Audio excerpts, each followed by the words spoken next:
Hi friends, welcome to Shami's kitchen. എല്ലാവർക്കും സുഖമാണല്ലോ. ഇന്നത്തെ നമ്മുടെ സ്പെഷ്യൽ എന്ന് പറയുന്നത് വളരെ രുചികരമായിട്ട് എല്ലാവർക്കും ഒരുപോലെ ഇഷ്ടമാവുന്ന നല്ല സൂപ്പറായിട്ട് തയ്യാറാക്കി എടുക്കാൻ പറ്റുന്ന നല്ലൊരു പാലട പായസത്തിൻ്റെ റെസിപ്പിയാണ് കേട്ടോ. അപ്പോൾ ഇതിൻ്റെ ഡീറ്റെയിൽസ് ഒന്നും മിസ്സാകാതിരിക്കാൻ വേണ്ടിയിട്ട് എല്ലാവരും ഒന്ന് സ്കിപ്പ് ചെയ്യാതെ കണ്ടേക്കണം. കൂടെ തന്നെ ഈ വീഡിയോ ഒന്ന് ലൈക്ക് ചെയ്യാനും നമ്മുടെ ഷമീസ് കിച്ചൻ ചാനൽ ഇതുവരെയും സബ്സ്ക്രൈബ് ചെയ്യാത്തവരാണെന്നുണ്ടെങ്കിൽ പ്ലീസ് ഒന്ന് സബ്സ്ക്രൈബ് കൂടി ചെയ്തേക്കണേ. എന്നാൽ ശരി, നമുക്ക് വേഗം തന്നെ റെസിപ്പിയിലേക്ക് പോകാം. അപ്പോൾ ഇതിന് വേണ്ടിയിട്ട് ഞാനിപ്പോൾ ഇതുപോലെ ഒരു കടായി ഒന്ന് അടുപ്പത്തേക്ക് വെച്ചിട്ടുണ്ട്. അടികട്ടിയുള്ള ഒരു കടായി വേണം നമ്മുടെ പായസം തയ്യാറാക്കാനായിട്ട് എപ്പോഴും ആവശ്യമുള്ളത്. എന്നിട്ട് ഇനി നമുക്കിതിലേക്ക് ചേർത്ത് കൊടുക്കേണ്ടതാണ് ഒരു 2 ടേബിൾ സ്പൂൺ അളവിൽ നെയ്യ് കൂടി.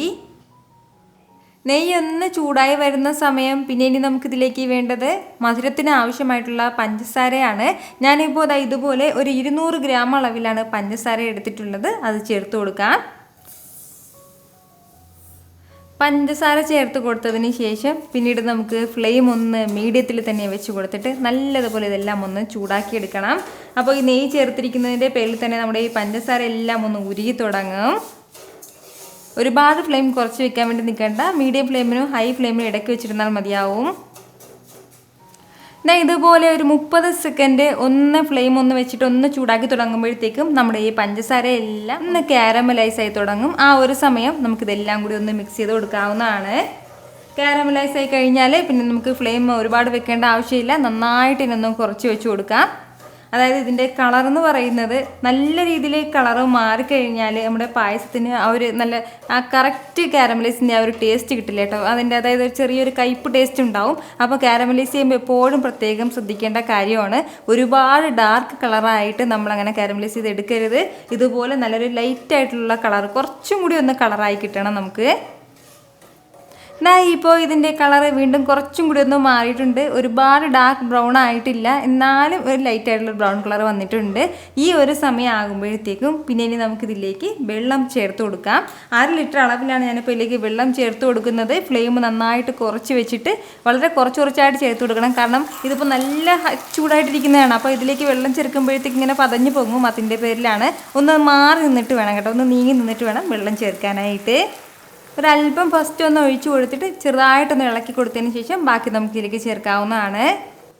അപ്പോൾ വെള്ളമെല്ലാം ചേർത്ത് കൊടുത്തതിന് ശേഷം പിന്നീട് നമുക്ക് വീണ്ടും നന്നായിട്ട് ഇതെല്ലാം ഒന്ന് ഇളക്കി കൊടുക്കാം. ഇപ്പോൾ ചെറിയ കട്ടയായിട്ട് ഇങ്ങനെ ഇരിക്കുന്നതെല്ലാം ഇനി നമ്മുടെ വെള്ളം ഒന്ന് തിളച്ചു തുടങ്ങുമ്പോഴത്തേക്ക് എല്ലാം ഒന്ന് അലിഞ്ഞു തുടങ്ങും കേട്ടോ. അപ്പോൾ ഫ്ലെയിം ഒന്ന് ഹൈയിലേക്ക് മാറ്റിയിട്ട് തന്നെ പെട്ടെന്ന് തന്നെ ഈ കാരമലൈസ് എല്ലാം ഒന്ന് അലിയിച്ചെടുക്കാം നമുക്ക്. ഇപ്പോൾ നമ്മുടെ ഈ കാരമലൈസ് എല്ലാം നന്നായിട്ട് തന്നെ ഉരുകി കിട്ടിയിട്ടുണ്ട്. അപ്പോൾ എല്ലാം ഒന്ന് ആ വെള്ളത്തിൻ്റെ കൂടെ ഒന്ന് അലിഞ്ഞ് ചേർന്നിട്ടുണ്ട്. അപ്പോൾ ഈ ഒരു സമയം ആകുമ്പോഴത്തേക്കും പിന്നെ ഇനി നമുക്കിതിലേക്ക് വേണ്ടതാണ് 1/2 കപ്പ് അളവിൽ അരിയടയും കൂടി. അപ്പോൾ ഞാനിപ്പോൾ വെള്ളം ഇടയാണ് എടുത്തിട്ടുള്ളത്. പകരം നമ്മുടെ കയ്യിൽ റോസ് ഉണ്ടെങ്കിൽ അത് എടുക്കാം, ഏതാണെങ്കിലും പ്രശ്നമൊന്നുമില്ല കേട്ടോ. അപ്പോൾ ഇതുപോലെ 1/2 കപ്പ് അളവിൽ മാത്രമേ എടുക്കാം, ഒരുപാട് കൂടുതൽ എടുക്കരുത്. കാരണം ഇത് വെന്ത് നന്നായിട്ട് വരുമ്പോഴത്തേക്കും നല്ലതുപോലെ കുറുകി വരുമ്പോഴത്തേക്കും ഒരുപാട് ക്വാണ്ടിറ്റി ഉണ്ടാവും കേട്ടോ. അതിൻ്റെ പേരിലാണ്. അപ്പോൾ 1/2 കപ്പ് അളവിൽ തന്നെ ധാരാളം മതിയാവും. അത് നമുക്കിതിലേക്കൊന്ന് ചേർത്ത് കൊടുക്കാം. ഇനി നമ്മുടെ ഈ പായസത്തിൻ്റെ അടുത്ത സ്റ്റെപ്പ് എന്താണെന്ന് വെച്ചാൽ ഇത് നല്ലതുപോലെ ഒന്ന് വെന്ത് കിട്ടണം. നമ്മുടെ ഈ അരിയട കംപ്ലീറ്റ് ആയിട്ട് നന്നായിട്ടൊന്ന് വെന്ത് കിട്ടണം. ഫ്ലെയിം ഒന്ന് മീഡിയത്തിൽ വെച്ച് കൊടുത്തിട്ട് ഇടയ്ക്കിടയ്ക്കൊന്ന് ഇളക്കി കൊടുത്ത് ഈ അടയെല്ലാം നന്നായിട്ടൊന്ന് നമുക്ക് വേവിച്ചെടുക്കാം. ഇതിപ്പോൾ ഇങ്ങനെ ഒന്ന് തിളയ്ക്കാൻ തുടങ്ങിയിട്ട് ഏകദേശം ഒരു 10 മിനിറ്റോളം ആയിട്ടുണ്ട്. അത്രയും സമയം കൊണ്ട് നമ്മൾ നേരത്തെ ഉണ്ടായിരുന്ന ആ ഒരു വെള്ളമെല്ലാം ഏകദേശം ഒന്ന് പകുതിയോളം വറ്റി വന്നിട്ടുണ്ട്. അതുപോലെ തന്നെ നമ്മുടെ ഈ അടയെല്ലാം ഒരു പകുതിയോളം അളവിലും വെന്തും കിട്ടിയിട്ടുണ്ട്. അപ്പോൾ ഈ ഒരു സമയം ആകുമ്പോഴത്തേക്കും ഇനി നമുക്കിതിലേക്ക് വേണ്ടതാണ് 1/2 കപ്പ് അളവിൽ സാബൂനരി വെള്ളത്തിലേക്ക് ഇട്ടിട്ട് നന്നായിട്ടൊന്ന് കുതിർത്തെടുത്തിട്ടുണ്ട്. അപ്പോൾ ഈ വെള്ളത്തിലിട്ട് കുതിർത്തെടുക്കാൻ വേണ്ടിയിട്ട് ആരും മറക്കരുത്. കുറച്ച് സമയം മുന്നേ, അതായത് 1 മണിക്കൂർ മുമ്പെങ്കിലും നമ്മളൊന്ന് വെള്ളത്തിലേക്ക് ഇടണം. എന്നിട്ട് ഇതുപോലെ നമ്മളിങ്ങനെ സാബൂനരി എടുക്കുമ്പോഴത്തേക്കും ഈ ഒരു രീതിക്ക് നന്നായിട്ട് ഇങ്ങനെ സോഫ്റ്റായിട്ട് ഇതുപോലെ ഇങ്ങനെ നമ്മൾ കൈവച്ചൊന്ന് പ്രസ് ചെയ്യുമ്പോൾ വരണം കേട്ടോ. അപ്പോൾ ഇതുപോലെ ഒന്ന് സോഫ്റ്റ് ആകുന്നത് വരെയും നമ്മളൊന്ന് വെള്ളത്തിലിട്ട് കുതിർത്തെടുത്തേക്കണം. എന്നിട്ട് ഈ 1/2 കപ്പ് അളവിലുള്ള സാബൂനരി നമുക്കിതിലേക്ക് ചേർത്ത് കൊടുക്കാം. ഇപ്പോൾ പകുതി അളവിൽ മാത്രമേ നമ്മുടെ അരിയട വെന്തിട്ടുള്ളൂ. ഈ ഒരു സമയം വേണം ഇത് ചേർക്കാനായിട്ട്. ഈ കാരമലൈസിൽ കിടന്നിട്ട് വേണം ഇനി നമ്മുടെ ഈ സാബൂനരിയും അടയൊക്കെ ഒന്ന് നന്നായിട്ടൊന്ന് വെന്ത് കിട്ടാനായിട്ട്. ഫ്ലെയിം ഈ സമയത്തെല്ലാം മീഡിയത്തിലാണ് വെച്ച് കൊടുത്തിട്ടുള്ളത്. ഏകദേശം ഈ വെള്ളം എല്ലാം ഒന്ന് വറ്റി വരുന്ന സമയം ആകുമ്പോഴത്തേക്കും അടയും അതുപോലെ തന്നെ ഈ സാബൂനരിയിലെ നന്നായിട്ട് തന്നെ ഒന്ന് വെന്തിട്ടുണ്ടാവും.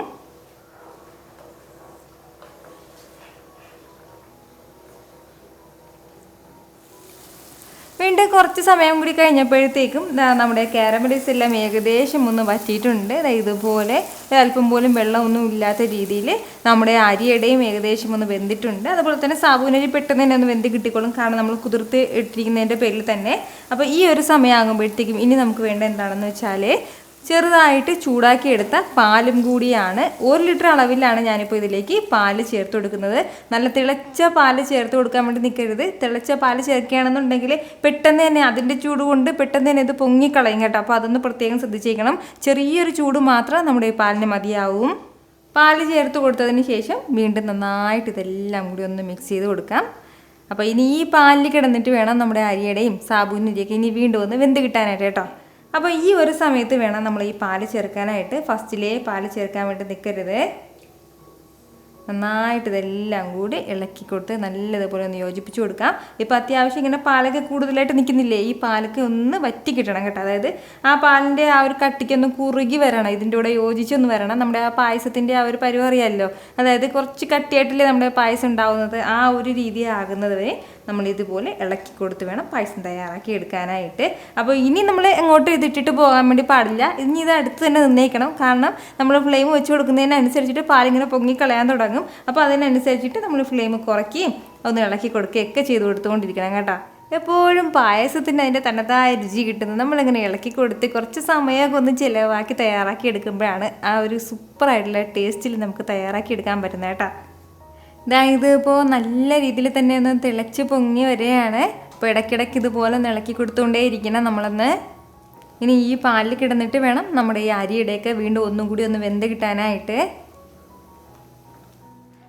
ഇപ്പോൾ ഇത് നല്ലതുപോലെ ഒന്ന് തിളച്ചൊന്ന് കുറുകി വന്നിട്ടുണ്ട്. അപ്പോൾ നമ്മുടെ ആ പായസത്തിൻ്റെ ആ ഒരു കറക്റ്റ് പരുവം എന്ന് പറയുന്നത് ഇതാണ് കേട്ടോ.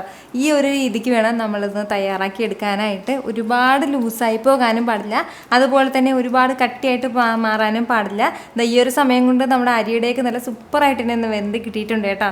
ഇതുപോലെ ഈ ഒരു കട്ടിക്ക് നമ്മുടെ പായസം ഇപ്പോൾ കറക്റ്റായിട്ട് റെഡി ആയിട്ടുണ്ട്. ഈ ഒരു സമയം ആകുമ്പോഴത്തേക്ക് ഇനി നമുക്കിതിലേക്ക് ബാക്കി 1-2 ചേരുവകളും കൂടി ചേർക്കാനായിട്ടുണ്ട്. ഒരു 1/2 ടീസ്പൂൺ അളവിൽ ഏലക്ക പൊടിച്ചത് ആവശ്യമായിട്ടുണ്ട്, അത് ചേർക്കുകയാണ്.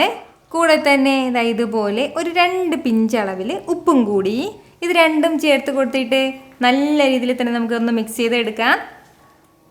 നന്നായിട്ട് ഇതുപോലെ ഒന്ന് മിക്സ് ചെയ്തെടുത്തിട്ടുണ്ട്. അപ്പോൾ ഇതുപോലെ ഒന്ന് മിക്സ് ചെയ്തെടുത്ത് കഴിഞ്ഞാൽ പിന്നെ ഇനി നമുക്ക് ഫ്ലെയിം ഒന്ന് ഓഫ് ചെയ്ത് കൊടുക്കാവുന്നതാണ്. ഫ്ലെയിം ഒന്ന് ഓഫ് ചെയ്ത് കൊടുത്തതിന് ശേഷം ഒരല്പം നെയ്യിൽ അണ്ടിപ്പരിപ്പ് ഒന്ന് താളിച്ച് അതും കൂടി നമുക്ക് ഇതിലേക്കൊന്ന് ചേർത്ത് കൊടുക്കാം. ഇത്രയും ആയിക്കഴിഞ്ഞാൽ സൂപ്പർ ടേസ്റ്റി ആയിട്ടുള്ള പാലട പായസം റെഡി ആയിട്ടുണ്ട്. അപ്പോൾ ഓണമൊക്കെ വരികയാണ്. ഓണത്തിന് നല്ല സൂപ്പറായിട്ട് നമുക്ക് തയ്യാറാക്കി എടുക്കാൻ പറ്റുന്ന നല്ലൊരു പാലട പായസമാണ്. അതിന് മുന്നെയോ അതിന് ശേഷമോ വിശേഷിച്ച് ഏത് ദിവസം വേണമെന്നുണ്ടെങ്കിൽ നമുക്ക് തയ്യാറാക്കാം. ട്രൈ ചെയ്ത് നോക്കിയതിന് ശേഷം നിങ്ങളുടെ ഫീഡ്ബാക്ക് എനിക്കൊന്ന് മറക്കാതെ അറിയിച്ചേക്കണം. കാരണം നിങ്ങളുടെ ഫീഡ്ബാക്ക് കാണുമ്പോഴായിരിക്കും അത് മറ്റുള്ളവർക്ക് തയ്യാറാക്കി നോക്കണം എന്നുള്ളൊരു പ്രചോദനം ഉണ്ടാകുന്നത്.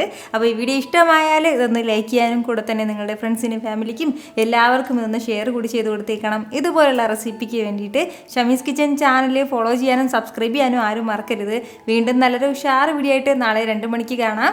അതുവരേക്കും എല്ലാവരും ഹാപ്പി ആയിട്ടിരിക്കുക, സന്തോഷമായിട്ടിരിക്കുക, എല്ലാവരും സേഫ് ആയിട്ടിരിക്കണം. Take care friends.